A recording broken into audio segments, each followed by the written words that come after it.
ka. Nagmalipayo naman unta ka sa iyaha. Pero nga nung ming asa pa man gihapon ko sa imuha. Para daay ni sa tawong magbuhat kong pasakitan, bisag gibuhat naman unta nako ang tanan. Sa dihang pag-upata, ikaw mismo ang mangayo og atensyon nako. Ikaw mismo ang mag-effort para lang magkasturya ta. Pero karon, naunsa na. Hain na ba tong imong gisaad sa ako na dili ko nimo pasakitan? Na dili nimo kaya ang dili ko makitaan. Karon asa na to? Hain na ba tong imong mga gibang plano na para unta sa atong ugma? Hain na to. May paingon-ingon ka pang dili lagi ko magbag-o. Ituo manggudpud ko nimo. Maong kini karon, ako ra man day gihapon ang masakitan ng pag-ayo. Mga saad nimo na wala na lang unta nimo gipang-ingon sa ako kung dili pa man di ay kasigurado.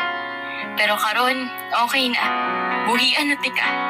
Kay unsaon ko pa man ang imong mga saad kung ikaw na mismo wanay gana sa ako Unsaon ko pa man ang atong mga gipagplano kung nalipay ka na karon sa iyaha.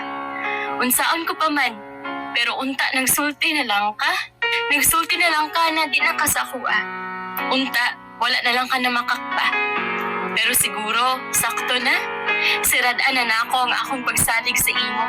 Kaya nakahibalo na kong wala na. Dili na jud ako ang imong gihigugma. Maong hangtod diri na lang ta. Salamat sa tanan bisag imo kong gipasakitan. Ayaw na ko hunahunaa pa. Kay dawaton ko na lang sa akong kaugalingon na dili ra jud siguro kita ang para sa usag-usa. Pero ayaw na sab kabala ka kay last na ni. Dili na ko magsamok pa sa imuha. Salamat sa tanan-tanan. Buhian na tika.